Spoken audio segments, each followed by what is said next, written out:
Hello hi ಸ್ನೇಹಿತರೆ, ಎಲ್ರಿಗೂ ನಮಸ್ಕಾರ. ನಾನು ನಿಮ್ಮೆಲ್ಲರ ಪ್ರೀತಿಯ ಪ್ರವೀಣ್, ಮಿಸ್ಟರ್ ಪ್ರವೀಣ್ ಯೂಟ್ಯೂಬ್ ಕ್ಲಾಸಸ್ಗೆ ಸ್ವಾಗತ ಸುಸ್ವಾಗತ. ಸ್ನೇಹಿತರೆ, ಇಂದು ನಾವು KS ಪ್ರಿಲಿಮ್ಸ್ ಕ್ವಶನ್ ಪೇಪರನ್ನು ಸಾಲ್ವ್ ಮಾಡ್ತಾಯಿದ್ವಿ. ಸೊ ಹಿಂದಿನ ಒಂದು ಅವಧಿಯಲ್ಲಿ 28 ಕ್ವಶನ್ಗಳನ್ನು ಸಾಲ್ವ್ ಮಾಡಿದ್ದೀವಿ. ಇಂದಿನ ಅವಧಿಯಲ್ಲಿ ಅದರ ಮುಂದುವರೆದ ಭಾಗವನ್ನು ಸಾಲ್ವ್ ಮಾಡ್ಕೋತಾ ಹೋಗೋಣ. ಸಾಲ್ವ್ ಮಾಡೋಕ್ಕಿಂತ ಮುಂಚೆ ನಾವೊಂದು ಒಳ್ಳೆ ಮಾತನ್ನು ಹೇಳ್ತಾ ಈ ಕ್ಲಾಸನ್ನು ಸ್ಟಾರ್ಟ್ ಮಾಡೋಣ ಸ್ನೇಹಿತರೆ. ಸೊ ಒಳ್ಳೆ ಮಾತು ಯಾವುದಪ್ಪ ಅಂತ ಕೇಳಿದ್ರೆ, ಪ್ರತಿ ಗೆಲುವು ಒಂದು ಬಲಿಯನ್ನು ಕೇಳ್ತಿದೆ. ನಿಮ್ಮ ನಿದ್ದೆ, ಆಟ, ಸಿನಿಮಾ, ಹರಟೆ, ತಿರುಗಾಟ, ಬರ್ತ್ಡೇ, ಹಾಲಿಡೇ ಹೀಗೆ ಒಂದೊಂದನ್ನು ಬಲಿ ಕೊಡುತ್ತಾ ಬನ್ನಿ. ನಿಮ್ಮ ಗೆಲುವು ಹತ್ತಿರವಾಗುತ್ತಾ ಬರುತ್ತದೆ. ಅಂತಂದರೆ ನಾವು ಯಾವುದೇ ಒಂದು ಗುರಿ ಇಟ್ಕೊಂಡಿದ್ದೇವಪ್ಪ ತಿಳ್ಕಿದ್ರೆ ಆ ಗುರಿಯನ್ನು ನಾವು ಸಾಧಿಸಬೇಕಾಗಿತ್ತು ಅಂತಂದರೆ ನಾವು ಎಲ್ಲವನ್ನು ಬಿಟ್ಟು ನಾವು ನಮ್ಮ ಗುರಿ ಕಡೆಗೆ ಗಮನ ಹರಿಸ್ಬೇಕನ್ನೋಂಥ ಒಂದು ಮಾತು ಹೇಳ್ತಾ ಈ ಒಂದು ಕ್ಲಾಸನ್ನು ಸ್ಟಾರ್ಟ್ ಮಾಡೋಣ. ಬನ್ನಿ ಸ್ನೇಹಿತರೆ, ಕ್ಲಾಸನ್ನು ಸ್ಟಾರ್ಟ್ ಮಾಡೋಣ. ಪ್ರಶ್ನೆ ನಂಬರ್ 29. ಪ್ರಸಕ್ತ ಶಕದ ಅಥವಾ ಕ್ರಿಸ್ತ ಶಕ ಪೂರ್ವ ಶತಾಬ್ದಿಗಳ ಅವಧಿಯಲ್ಲಿ ಇಂಡೋ ರೋಮನ್ ವ್ಯಾಪಾರವು ಈ ಕೆಳಗಿನ ಯಾವ ಬಂದರುಗಳೊಂದಿಗೆ ಸಂಬಂಧಿಸಿತು ಅನ್ನುವಂಥ ಒಂದು ಪ್ರಶ್ನೆ ಐತಿ. ಇದಕ್ಕೆ ಸರಿಯಾಗಿರುವಂಥ ಒಂದು ಉತ್ತರ ಯಾವುದಪ್ಪ ಅಂತ ಹೇಳಿದ್ರೆ ಆಪ್ಷನ್ ನಂಬರ್ 4 ಅಂತಂದರೆ A, B, C ಮತ್ತು D ಅಂತಂದರೆ ಇವು 4 ಆನ್ಸರ್ಗಳು ಸರಿಯಾಗಿವೆ ಅಂತ ಹೇಳ್ಬೋದು. Option number A Broach, option number B Arikamedu, option number C Muziris, option number D Tamluk ಅನ್ನುವಂಥ ಇವು 4 ಉತ್ತರಗಳು ಸರಿಯಾಗಿವೆ ಅಂತ ಹೇಳ್ಬೋದು. ನೆಕ್ಸ್ಟ್ ಪ್ರಶ್ನೆ ನಂಬರ್ 30 ನೋಡೋಣ. ಸ್ವೀಡಿಷ್ನ ಗ್ರೇಟಾ ಥರ್ನ್ಬರ್ಗ್ ಎಂಬ ಯುವತಿಯು ಹವಾಮಾನ ಬದಲಾವಣೆಯ ವಿರುದ್ಧ ಚಳುವಳಿಯಲ್ಲಿ ತೊಡಗಿದ್ದು ಈ ಕೆಳಗಿನ ಯಾವ ಕಾರಣಗಳಿಗಾಗಿ 2019 ಮಧ್ಯೆ ಸುದ್ದಿಯಲ್ಲಿದ್ದರು ಅನ್ನುವಂಥ ಒಂದು ಪ್ರಶ್ನೆ ಐತಿ. ಇದಕ್ಕೆ ಒಂದು ಸರಿಯಾಗಿರುವಂಥ ಉತ್ತರ ಆಪ್ಷನ್ ನಂಬರ್ 1 ಅಂದರೆ ರೇಟ್ ಲಿವ್ಲಿಹುಡ್ ಪ್ರಶಸ್ತಿ ಗಳಿಸಿದ್ದಕ್ಕಾಗಿ ಅವರು ಸುದ್ದಿಯಲ್ಲಿದ್ದರು ಅಂಥೇಳಿ ಈ ಒಂದು ಪ್ರಶ್ನೆಗೆ ಉತ್ತರ ಐತಿ. ನೆಕ್ಸ್ಟ್ ಪ್ರಶ್ನೆ ನಂಬರ್ 31 ನೋಡೋಣ. ಪ್ರಶ್ನೆ ನಂಬರ್ 31. ಕರ್ನಾಟಕದ ಈ ಕೆಳಗಿನ ಯಾವ ಜಿಲ್ಲೆಯು ಈಶಾನ್ಯ ಸಂಕ್ರಮಣದ ವಲಯದಲ್ಲಿ ಸ್ಥಿತವಾಗಿದೆ ಅನ್ನುವಂಥ ಒಂದು ಪ್ರಶ್ನೆ ಐತಿ. ಇದಕ್ಕೆ ಸರಿಯಾಗಿರುವಂಥ ಒಂದು ಉತ್ತರ ಯಾವುದಪ್ಪ ಅಂತ ಕೇಳಿದ್ರೆ ಆಪ್ಷನ್ ನಂಬರ್ 1 ಕಲಬುರಗಿ ಮತ್ತು ಯಾದಗಿರಿ ಅನ್ನುವಂಥದ್ದು ಸರಿಯಾಗಿರುವಂಥ ಒಂದು ಉತ್ತರ. ಇದಕ್ಕೆ ಸರಿಯಾಗಿರುವಂಥ ಉತ್ತರ ಆಪ್ಷನ್ ನಂಬರ್ B ಅಂತಂದರೆ ಬೀದರ್ ಮತ್ತು ಕಲಬುರಗಿ ಅನ್ನುವಂಥದ್ದು ಸರಿಯಾಗಿರುವಂಥ ಉತ್ತರ ಆಗೈತಿ. ಸೊ ಕಲಬುರಗಿ ಮತ್ತು ಯಾದಗಿರಿ ಅನ್ನುವಂಥದ್ದು ಇದು ರಾಂಗ್ ಐತಿ, ಇದು ಅಲ್ಲ. ಬೀದರ್ ಮತ್ತು ಕಲಬುರಗಿ ಅನ್ನುವಂಥದ್ದು ಇದಕ್ಕೆ ಸರಿಯಾಗಿರುವಂಥ ಒಂದು ಉತ್ತರ. ನೆಕ್ಸ್ಟ್ ಪ್ರಶ್ನೆ ನಂಬರ್ 32 ನೋಡೋಣ ಸ್ನೇಹಿತರೆ. ಇತ್ತೀಚೆಗೆ ಕೇಂದ್ರ ಸರ್ಕಾರವು ಸಿಂಡಿಕೇಟ್ ಬ್ಯಾಂಕನ್ನು ಕೆನರಾ ಬ್ಯಾಂಕ್ನೊಂದಿಗೆ ಮತ್ತು ಕಾರ್ಪೊರೇಷನ್ ಬ್ಯಾಂಕನ್ನು ಯೂನಿಯನ್ ಬ್ಯಾಂಕ್ ಆಫ್ ಇಂಡಿಯಾದೊಂದಿಗೆ ವಿಲೀನಗೊಳಿಸುವಿಕೆಯನ್ನು ಪ್ರಕಟಿಸಿತು. ಈ ಹಿನ್ನೆಲೆಯಲ್ಲಿ ಈ ಕೆಳಗಿನ ಯಾವ ಹೇಳಿಕೆ ಸರಿಯಾಗಿಲ್ಲ ಎನ್ನುವಂಥ ಒಂದು ಪ್ರಶ್ನೆ ಐತಿ. ಇದಕ್ಕೆ ಸರಿಯಾಗಿರುವಂಥ ಒಂದು ಉತ್ತರ ಆಪ್ಷನ್ ನಂಬರ್ 3.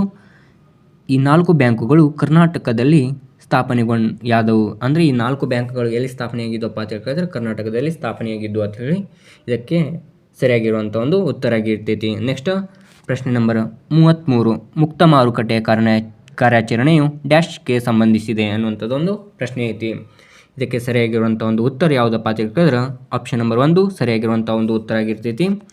ವಾಣಿಜ್ಯ ಬ್ಯಾಂಕುಗಳಿಂದ ಸರ್ಕಾರಿ ಬಾಂಡುಗಳ ಮಾರುವಿಕೆ ಅಥವಾ ಕೊಳ್ಳುವಿಕೆಯೇ RBIನ ಕ್ರಿಯೆಯಾಗೈತಿ ಅನ್ನುವಂಥ ಇಲ್ಲಿ ಸರಿಯಾಗಿರುವಂಥ ಒಂದು ಉತ್ತರ. ನೆಕ್ಸ್ಟ್ ಪ್ರಶ್ನೆ ನಂಬರ್ 34 ನೋಡೋಣ. ರಾಷ್ಟ್ರೀಯ ಅಭಿವೃದ್ಧಿ ಮಂಡಳಿಯನ್ನು ಡ್ಯಾಶ್ ರಂದು ಸ್ಥಾಪಿಸಲಾಯಿತು. ರಾಷ್ಟ್ರೀಯ ಅಭಿವೃದ್ಧಿ ಮಂಡಳಿ ಯಾವಾಗ ಸ್ಥಾಪನೆಯಾಯಿತು ಅನ್ನೋಂಥದ್ದೊಂದು ಕ್ವಶನ್ ಐತಿ. ಇದಕ್ಕೆ ಸರಿಯಾಗಿರುವಂಥ ಒಂದು ಉತ್ತರ ಯಾವುದಪ್ಪ ಅಂತ ಹೇಳಿದ್ರೆ ಆಪ್ಷನ್ ನಂಬರ್ 3 ಆಗಸ್ಟ್ 1952 ಅನ್ನೋಂಥದ್ದು ಸರಿಯಾಗಿರುವಂಥ ಒಂದು ಉತ್ತರ. ಹಾಗೆ ಮುಂದುವರಿಯೋದ ಪ್ರಶ್ನೆಗಳನ್ನು ನೋಡ್ತಾ ಹೋಗೋಣ ಸ್ನೇಹಿತರೆ. ಪ್ರಶ್ನೆ ನಂಬರ್ 35 ನೋಡೋಣ ಸ್ನೇಹಿತರೆ. ಇತ್ತೀಚೆಗೆ ಸುದ್ದಿಯಲ್ಲಿದ್ದ ಈ ಕೆಳಗಿನ ಸಮಿತಿಗಳು ಮತ್ತು ಅವುಗಳ ಆಜ್ಞೆಗಳನ್ನು ಪರಿಗಣಿಸಿ ಅನ್ನುವಂಥದ್ದು ಇಲ್ಲಿ ಕ್ವಶನ್ ಐತಿ. ಇಲ್ಲಿ ಸಮಿತಿ ಅಂತ ಕೊಟ್ಟಿದ್ದಾರೆ, ಇಲ್ಲಿ ನಿರ್ಧಾರ ಅಂತ ಕೊಟ್ಟಿದ್ದಾರೆ. ಸೊ ಸಮಿತಿ 3 ಸಮಿತಿಗಳನ್ನು ಕೊಟ್ಟಿದ್ದಾರೆ ನೋಡ್ರಿ, A, B ಮತ್ತು C ಅನ್ನುವಂಥದ್ದು. UK ಸಿನ್ಹಾ ಸಮಿತಿ ಮತ್ತು ನಂದನ್ ನಿಲೇಕಣಿ ಸಮಿತಿ, ನೆಕ್ಸ್ಟ್ ಬಿಲನ್ ಜಲನ್ ಎನ್ನುವಂಥ ಒಂದು ಸಮಿತಿಗಳನ್ನು ಕೊಟ್ಟಿದ್ದಾರೆ. ನಿರ್ಧಾರಗಳು ಏನೇನು ಕೊಟ್ಟಿದ್ದಾರೆ? ಸೆಬಿಯಲ್ಲಿ ಕಾಯ್ದಿರಿಸಿದ ಹೆಚ್ಚಿನ ಹಣವನ್ನು ಸರ್ಕಾರಕ್ಕೆ ವರ್ಗಾವಣೆ ಮಾಡುವಂಥದ್ದು UK ಸಿನ್ಹಾ ಸಮಿತಿ ಅಂತೇಳಿ ಕೊಟ್ಟಿದ್ದಾರೆ. ನೆಕ್ಸ್ಟ್ ಡಿಜಿಟಲ್ ಪಾವತಿಗಳನ್ನು ಉತ್ತೇಜಿಸುವುದು, ಇದು ನಂದನ್ ನೀಲೇಕಣಿ ಸಮಿತಿ ಅಂತೇಳಿ ಕೊಟ್ಟಿದ್ದಾರೆ. ಇದಕ್ಕೆ ನೆಕ್ಸ್ಟ್ ಥರ್ಡ್ ಬಿಮಲ್ ಜಲನ್ ಸಮಿತಿ ಅನ್ನೋಂಥದ್ದು ಆರ್ಥಿಕ ಬಂಡವಾಳ ಚೌಕಟ್ಟು ಅಂತೇಳಿ ಕೊಟ್ಟಿದ್ದಾರೆ. ಇದಕ್ಕೆ ಸರಿಯಾಗಿರುವಂಥ ಉತ್ತರ ಆಪ್ಷನ್ ನಂಬರ್ 2 B ಮತ್ತು C ಮಾತ್ರ. ಅಂದರೆ ನಂದನ್ ನೀಲಕಣಿ ಮತ್ತು ಬಿಮಲ್ ಜಲನ್ ಅನ್ನುವಂಥದ್ದು ಇವೆರಡು ಸರಿಯಾಗಿರುವಂಥ ಒಂದು ಉತ್ತರ ಆಗಿರ್ತೈತಿ ಅಂಥೇಳಿ ನೋಡ್ಬೋದು. ನೆಕ್ಸ್ಟ್ ಪ್ರಶ್ನೆ ನಂಬರ್ 36 ನೋಡೋಣ. ಈ ಕೆಳಗಿನವುಗಳಲ್ಲಿ ಯಾವುದು 2011ರ ಜನಗಣತಿಯ ಪ್ರಕಾರ ಕರ್ನಾಟಕದಲ್ಲಿ ಅತ್ಯಧಿಕ ಜನಸಾಂದ್ರತೆಯನ್ನು ಹೊಂದಿದೆ? ಅಂದರೆ ಕರ್ನಾಟಕದಲ್ಲಿ ಅತಿ ಹೆಚ್ಚು ಜನಸಾಂದ್ರತೆಯನ್ನು ಹೊಂದಿರುವಂಥ ಒಂದು ಜಿಲ್ಲೆ ಅಂತೇಳಿ ಕೇಳಿದ್ದಾರೆ. ನೆಕ್ಸ್ಟ್ ಇದಕ್ಕೆ ಸರಿಯಾಗಿರುವಂಥ ಒಂದು ಉತ್ತರ ಆಪ್ಷನ್ ನಂಬರ್ 3 ಧಾರವಾಡ. ಧಾರವಾಡ ಅನ್ನುವಂಥದ್ದು ಸರಿಯಾಗಿರುವಂಥ ಒಂದು ಉತ್ತರ. ಅಂದರೆ 2011ರ ಜನಗಣತಿ ಪ್ರಕಾರ ಅಂತೇಳಿ ಕೇಳಿದ್ದಾರೆ. ಸೊ ಧಾರವಾಡ ಇದಕ್ಕೆ ಸರಿಯಾಗಿರುವಂಥ ಒಂದು ಉತ್ತರ. ನೆಕ್ಸ್ಟ್ ಪ್ರಶ್ನೆ ನಂಬರ್ 37 ನೋಡೋಣ ಸ್ನೇಹಿತರೆ.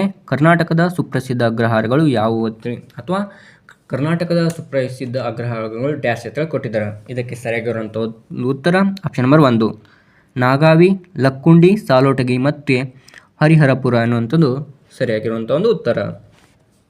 ನೆಕ್ಸ್ಟ್ ಪ್ರಶ್ನೆ ನಂಬರ್ 38 2020 ಮತ್ತು 21ನೇ ಕೇಂದ್ರ ಮುಂಗಡ ಪತ್ರದ ಆರೋಗ್ಯ ಸುರಕ್ಷಾ ವಲಯಕ್ಕೆ ನಿಗದಿ ಮಾಡಿರುವ ಹಣ ಎಷ್ಟು? ಅಂದರೆ 2020 ಮತ್ತು 21ನೇ ಸಾಲಿನಲ್ಲಿ ಕೇಂದ್ರ ಮುಂಗಡ ಪತ್ರದ ಆರೋಗ್ಯ ಸುರಕ್ಷಾ ವಲಯಕ್ಕೆ ನಿಗದಿ ಮಾಡಿಕೊಂಡಿರುವಂಥ ಒಂದು ಹಣ ಎಷ್ಟು ಅಂತೇಳಿ ಕೇಳಿದ್ದಾರೆ. ಇದಕ್ಕೆ ಸರಿಯಾಗಿರುವಂಥ ಒಂದು ಉತ್ತರ ಆಪ್ಷನ್ ನಂಬರ್ 1 69,000 ಕೋಟಿಗಳು ಅಂತ ಹೇಳಿ ಹೇಳ್ಬೋದು. ನೆಕ್ಸ್ಟ್ 39ನೇ ಪ್ರಶ್ನೆ. ಈ ಕೆಳಗಿನ ಯಾವ ಜೋಡಿಯು ಸರಿಯಾಗಿ ಹೊಂದಾಣಿಕೆಯಾಗಿರುವುದಿಲ್ಲ? ಅಂದರೆ ಆಗುವುದಿಲ್ಲ ಅಥವಾ ಯಾವ ಜೋಡಿ ಹೊಂದಾಣಿಕೆಯಾಗಿಲ್ಲ ಅಂಥೇಳಿ ಪ್ರಶ್ನೆ ಐತಿ ನೋಡ್ರಿ. ಜಲಪಾತ ಕೊಟ್ಟಿದ್ದಾರೆ ಮತ್ತು ನದಿ ಕೊಟ್ಟಿದ್ದಾರೆ. ಇಲ್ಲಿ ಒಂದು ಹೊಂದಾಣಿಕೆ ಮಾಡಿ ಅಂತೇಳಿ ಕೊಟ್ಟಿದ್ದಾರೆ. ಇದಕ್ಕೆ ಸರಿಯಾಗಿರುವಂಥ ಒಂದು ಉತ್ತರ ಆಪ್ಷನ್ ನಂಬರ್ 1 ಬುಧ್ ಘಾಗ್ ಮಹಾನದಿ ಅನ್ನುವಂಥದ್ದು ಇದಕ್ಕೆ ಸರಿಯಾಗಿರುವಂಥ ಒಂದು ಉತ್ತರ ಅಂತೇಳಿ ಹೇಳ್ಬೋದು. ನೆಕ್ಸ್ಟ್ ಪ್ರಶ್ನೆ ನಂಬರ್ 40 ನೋಡೋಣ. ಪ್ರಶ್ನೆ ನಂಬರ್ 40 ಭದ್ರತೆ. ಇದಕ್ಕೆ ಇಂಗ್ಲೀಷ್ನಲ್ಲಿ ಸೆಕ್ಯೂರಿಟಿ ಅಂತ ಹೇಳಿ ಕರೀತಾರೆ. ಸೆಕ್ಯೂರಿಟಿಯನ್ನು ಹಲವಾರು ಬಾರಿ ಮಾರಬಲ್ಲ ಬಂಡವಾಳ ಮಾರುಕಟ್ಟೆ ಡ್ಯಾಶ್. ಅಂದರೆ ಸೆಕ್ಯೂರಿಟಿಯನ್ನು ಮಾರಬಲ್ಲ ಒಂದು ಬಂಡವಾಳದ ಮಾರುಕಟ್ಟೆ ಯಾವುದು ಅಂತ ಹೇಳಿ ಕೇಳಿದಾರೆ. ಇದಕ್ಕೆ ಸರಿಯಾದ ಇರುವಂಥ ಒಂದು ಉತ್ತರ ಯಾವುದಪ್ಪ ಅಂತ ಕೇಳಿದ್ರೆ ಆಪ್ಷನ್ ನಂಬರ್ 2 ದ್ವಿತೀಯಕ ಮಾರುಕಟ್ಟೆ ಅಂತ ಹೇಳ್ಬೋದು. ದ್ವಿತೀಯಕ ಮಾರುಕಟ್ಟೆ. ನೆಕ್ಸ್ಟ್ ಪ್ರಶ್ನೆ ನಂಬರ್ 41 ನೋಡೋಣ. ಭಾರತದ ಯಾವ ಜಲಗೋಳ ಮೀಸಲು ಪ್ರದೇಶವು ಯುನೆಸ್ಕೋ ನಾಮಾಂಕಿತವಾದ ಜೀವಗೋಳ ಮೀಸಲು ಪ್ರದೇಶದ ವಿಶ್ವ ಜಾಲತಾಣದಲ್ಲಿ ಭಾರತದಿಂದ 11ನೇ ಜೀವಗೋಳ ಮೀಸಲು ಪ್ರದೇಶವಾಗಿ ಸೇರ್ಪಡೆಯಾಗಿದೆ ಎನ್ನುವಂಥದ್ದು ಒಂದು ಕ್ವಶನ್ ಐತಿ. ಇದಕ್ಕೆ ಸರಿಯಾಗಿರುವಂಥ ಒಂದು ಉತ್ತರ ಆಪ್ಷನ್ ನಂಬರ್ 1 ಕಾಂಚನಜುಂಗಾ ಜೀವಗೋಳ ಮೀಸಲು ಪ್ರದೇಶ ಅನ್ನುವಂಥದ್ದು ಇದಕ್ಕೆ ಸರಿಯಾಗಿರುವಂಥ ಒಂದು ಉತ್ತರ ಅಂತ ಹೇಳ್ಬೋದು. ನೆಕ್ಸ್ಟ್ ಪ್ರಶ್ನೆ ನಂಬರ್ 42 ನೋಡೋಣ ಸ್ನೇಹಿತರೆ. ಪ್ರಶ್ನೆ ನಂಬರ್ 42 ಈ ಕೆಳಗಿನ ಹೇಳಿಕೆಗಳನ್ನು ಪರಿಗಣಿಸಿ. ಅಂದರೆ ಈ ಕೆಳಗೆ ಹೇಳಿಕೆಗಳು ಕೊಟ್ಟಿದ್ದಾರೆ, 4 ಹೇಳಿಕೆಗಳು ಕೊಟ್ಟಿದ್ದಾರೆ. ಯಾವ ಹೇಳಿಕೆಗಳು ಸರಿಯಾಗೈತಿ ಅನ್ನೋದನ್ನು ಪರಿಗಣಿಸಿ ಅಂತ ಕೊಟ್ಟಿದ್ದಾರೆ. ಪ್ರಶ್ನೆ ABCD ಅಥವಾ 4 ಹೇಳಿಕೆಗಳು ಕೊಟ್ಟಿದ್ದಾರೆ. ಅಂಥದ್ರಲ್ಲಿ A ಅಂತಸೈಟ್ ಗಡುಸಾದ ಕಲ್ಲಿದ್ದಲು. ನೆಕ್ಸ್ಟ್ B ಬಿಟುಮಿನಸ್ ಅನ್ನು ಲೋಹೋದ್ಧಾರಣಕ್ಕಾಗಿ ಬಳಸುವ ಅತ್ಯಂತ ಜನಪ್ರಿಯ ಕಲ್ಲಿದ್ದಲು ಅಂತ ಕೊಟ್ಟಿದ್ದಾರೆ. Next option number C bituminous ಅನ್ನು ಮೆದು ಕಲ್ಲಿದ್ದಲು ಅಂತಲೂ ಕರೀತಾರೆ. ನೆಕ್ಸ್ಟ್ ಆಪ್ಷನ್ ನಂಬರ್ D ಕೋಕನ್ನು ಬಿಟುಮಿನಸ್ನಿಂದ ಸಿದ್ಧಪಡಿಸಲಾಗುವುದು ಅಂಥೇಳಿ ಪ್ರಶ್ನೆ ಐತಿ. ಇದಕ್ಕೆ ಸರಿಯಾಗಿರುವಂಥ ಒಂದು ಉತ್ತರ ಆಪ್ಷನ್ ನಂಬರ್ 4 ಅಂದರೆ ABCD ಇವು 4 ಸರಿಯಾಗೈತಿ ಅಂತ ಹೇಳಿ ಹೇಳ್ಬೋದು. ನೆಕ್ಸ್ಟ್ ಪ್ರಶ್ನೆ ನಂಬರ್ 43 ನೋಡೋಣ. ಪ್ರಶ್ನೆ ನಂಬರ್ 43 ಸಿಂಧು ಕಣಿವೆ ನಗರಗಳು ಕೋಲಾರ ಮತ್ತು ಹಟ್ಟಿ ಚಿನ್ನದ ಗಣಿಗಳಿಂದ ಚಿನ್ನವನ್ನು ಪಡೆಯುತ್ತಿದ್ದವು ಎಂಬುದು ವ್ಯಕ್ತಪಡಿಸಿದವರು ಯಾರು? ಅಂದರೆ ಹಿಂದಿನ ನಾಗರಿಕತೆಗಳು ಅಂದರೆ ಸಿಂಧು ಕಣಿವೆ ನಾಗರಿಕತೆ ಅನ್ನುವಂಥದ್ದು ಅಥವಾ ಕಣಿವೆ ನಗರಗಳು ಕೋಲಾರ ಮತ್ತು ಹಟ್ಟಿ ಚಿನ್ನದಗಳಿಂದ ಚಿನ್ನವನ್ನು ಪಡೆಯುತ್ತಿದ್ದರು ಎಂಬುದಾಗಿ ಅಭಿಪ್ರಾಯ ವ್ಯಕ್ತಪಡಿಸಿದವರು ಯಾರು ಕೇಳಿದಾರೆ. ಇದಕ್ಕೆ ಸರಿಯಾಗಿರುವಂಥ ಒಂದು ಉತ್ತರ SR ರಾವ್ ಅನ್ನುವಂಥದ್ದು ಇದಕ್ಕೆ ಸರಿಯಾಗಿರುವಂಥ ಒಂದು ಉತ್ತರ. ನೆಕ್ಸ್ಟ್ ಪ್ರಶ್ನೆ ನಂಬರ್ 44 ನೋಡೋಣ. ಈ ಕೆಳಗಿನವುಗಳಲ್ಲಿ ಯಾವುದು ಭಾರತೀಯ ಸಂವಿಧಾನದ ವಿನೂತನ ಲಕ್ಷಣವೆಂದು ವಿವರಿಸಲ್ಪಟ್ಟಿದೆ? ಭಾರತೀಯ ಒಂದು ಸಂವಿಧಾನದ ವಿನೂತನ ಲಕ್ಷಣ ಯಾವುದು ಅಂತ ಕೇಳಿದರೆ ಇದಕ್ಕೆ ಸರಿಯಾಗಿರುವಂಥ ಒಂದು ಉತ್ತರ ಆಪ್ಷನ್ ನಂಬರ್ 2 ರಾಜನೀತಿ ನಿರ್ದೇಶಕ ತತ್ವಗಳನ್ನು ಸಂವಿಧಾನದ ವಿನೂತನ ಲಕ್ಷಣ ಅಂತೇಳಿ ಕರಿಬಹುದು. ನೆಕ್ಸ್ಟ್ ಪ್ರಶ್ನೆ ನಂಬರ್ 45 ನೋಡೋಣ. ಇದೊಂದು ಹೇಳಿಕೆ ರೂಪದಲ್ಲಿ ಐತಿ ಅಥವಾ ಇದೊಂದು ಹೇಳಿಕೆ ಐತಿ. ಎಸ್, ಈ ಕೆಳಗಿನ ಹೇಳಿಕೆಗಳನ್ನು ವಿಶ್ವಸಂಸ್ಥೆ ಪ್ರಕಟಿಸಿದ 2019 ಮೇ 7 ಅವಧಿಯನ್ನು ಆಧರಿಸಿ ಪರಿಗಣಿಸಿ. 2019 ಮೇ 7 ಒಂದು ವರದಿಯನ್ನು ಆಧರಿಸಿ ಪರಿಗಣಿಸಿ ಅಂತ ಐತಿ. ನೆಕ್ಸ್ಟ್ 1ನೇದು ನೋಡೋಣ. ಆಪ್ಷನ್ ನಂಬರ್ A ಹವಾಮಾನ ಬದಲಾವಣೆ ಹಾಗೂ ಏರುತ್ತಿರುವ ಸಮುದ್ರ ಮಟ್ಟವು ಕಟ್ಟಕಡೆಯ ಪ್ರಪಂಚದ ಹುಲಿಗಳ ಅತಿ ದೊಡ್ಡ ಅಭೇದ್ಯ ನೆಲೆಯನ್ನು ಅಳಿಸಿ ಹಾಕಬಹುದು ಅನ್ನುವಂಥದ್ದು ಐತಿ. ನೆಕ್ಸ್ಟ್ B ಸುಂದರ್ಬನ್ಸ್ 10,000 ಚದರ ಕಿಲೋಮೀಟರ್ಗಳ ಜೌಗು ಪ್ರದೇಶವು ಬಾಂಗ್ಲಾದೇಶ್ ಮತ್ತು ಭಾರತದಲ್ಲಿದ್ದು ವಿಶ್ವದ ಅತಿದೊಡ್ಡ ಮ್ಯಾಂಗ್ರೋವ್ಸ್ ಕಾಡುಗಳ ನೆಲೆ ಆಗಿರುತ್ತದೆ ಮತ್ತು ಬಂಗಾಳದ ಹುಲಿಯು ಸೇರಿದಂತೆ ಅನೇಕ ನೂರು ಪ್ರಾಣಿಗಳ ಪ್ರಭೇದಗಳನ್ನು ಬೆಂಬಲಿಸುವ ಸಮುದ್ರ ಪರಿಸರ ಆಗಿದೆ ಅಂತ ಐತಿ. ಆಪ್ಷನ್ ನಂಬರ್ ಸಿ, 5 ಲಕ್ಷ ಭೂಪ್ರದೇಶದಲ್ಲಿ ಬೆಕ್ಕು ಸಹ ಒಂದಾಗಿದ್ದು ಅವುಗಳ ನೈಸರ್ಗಿಕ ಆವಾಸ ಸ್ಥಾನ ಬೆದರಿಕೆ ಇರುವುದರಿಂದ ಬದುಕುಳಿಯುವ ಪ್ರಶ್ನೆ ಇದೆ ಎನ್ನುವಂಥದ್ದು ಹೇಳಿಕೆ ಐತಿ. ಈ ಪೈಕಿ ಯಾವ ಹೇಳಿಕೆಗಳು ಸರಿ? ಈ ಕೆಳಗೆ ನೀಡಲಾದ ಆಯ್ಕೆಗಳಿಂದ ಉತ್ತರಿಸಿ ಅಂತೇಳಿ ಪ್ರಶ್ನೆ ಐತಿ. 45ನೇ ಪ್ರಶ್ನೆಗೆ ಸರಿಯಾದ ಇರುವಂಥ ಉತ್ತರ ಯಾವುದಪ್ಪ ಅಂತ ಹೇಳಿದ್ರೆ ಈ 4 ಹೇಳಿಕೆಗಳು, ಈ ಮೇಲಿನ ಎಲ್ಲವೂ ಹೇಳಿಕೆಗಳು ಸರಿಯಾಗಿ ಐತೆ ಅಂತೇಳಿ ಹೇಳ್ಬೋದು. ನೆಕ್ಸ್ಟ್ ಪ್ರಶ್ನೆ ನಂಬರ್ 46 ನೋಡೋಣ. ಪ್ರಶ್ನೆ ನಂಬರ್ 46, ಉದಾರೀಕೃತ ವಿನಿಮಯ ದರ ನಿರ್ವಹಣಾ ವ್ಯವಸ್ಥೆ LERMS ಡ್ಯಾಶ್ರಲ್ಲಿ ಸ್ಥಾಪಿಸಲಾಯಿತು ಅಂತೇಳಿ ಪ್ರಶ್ನೆ ಐತಿ. ಇದಕ್ಕೆ ಸರಿಯಾಗಿರುವಂಥ ಒಂದು ಉತ್ತರ ಯಾವುದಪ್ಪ ಅಂತ ಹೇಳಿದ್ರೆ ಮಾರ್ಚ್ 1992 ಅನ್ನುವಂಥದ್ದು ಇದಕ್ಕೆ ಸರಿಯಾಗಿರುವಂಥ ಒಂದು ಉತ್ತರ ಆಗಿರ್ತೈತಿ. ಸ್ನೇಹಿತರೆ, 47ನೇ ಪ್ರಶ್ನೆ ನೋಡೋಣ.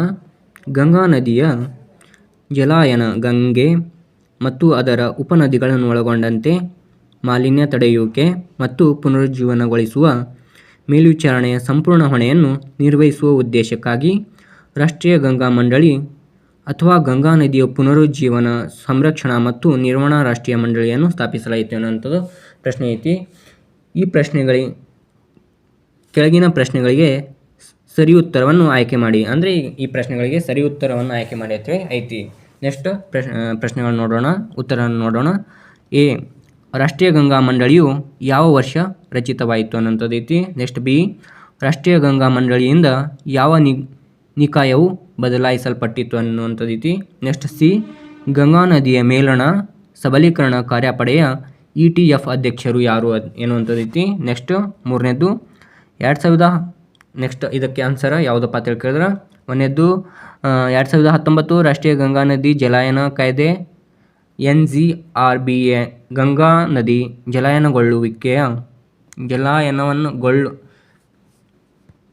ಜಲಾಯನವನ್ನುಗೊಳ್ಳುವ ರಾಜ್ಯಗಳ ಮುಖ್ಯಮಂತ್ರಿಗಳು ಅನ್ನುವಂಥದ್ದು ಐತಿ. ನೆಕ್ಸ್ಟ್ ಬಿ ಅಥವಾ ಎರಡನೇದು 2013 ಗಂಗಾ ನದಿ ಯೋಜನೆ ಉನ್ನತ ಪ್ರಾಧಿಕಾರ ಸಮಿತಿ GRPHPC ಪರಿಸರ, ಪ್ರವಾಸೋದ್ಯಮ ಮತ್ತು ವಾಯುಗುಣ ಬದಲಾವಣೆ ಕೇಂದ್ರ ಸಚಿವರು. ನೆಕ್ಸ್ಟ್ ಮೂರನೇದು 2016 ರಾಷ್ಟ್ರೀಯ ಗಂಗಾ ನದಿ ಜಲಾಯನ ಪ್ರಾಧಿಕಾರ NGRBA ಜಲಶಕ್ತಿಯ ಕೇಂದ್ರ ಸಚಿವರು.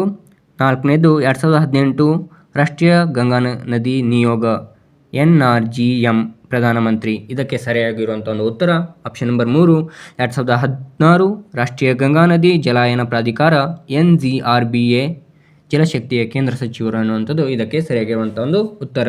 ನೆಕ್ಸ್ಟ್ 48ನೇ ಪ್ರಶ್ನೆಯನ್ನು ನೋಡೋಣ ಸ್ನೇಹಿತರೆ. ಈ ಪ್ರಶ್ನೆ ಈ ರೀತಿಯಾಗೈತಿ.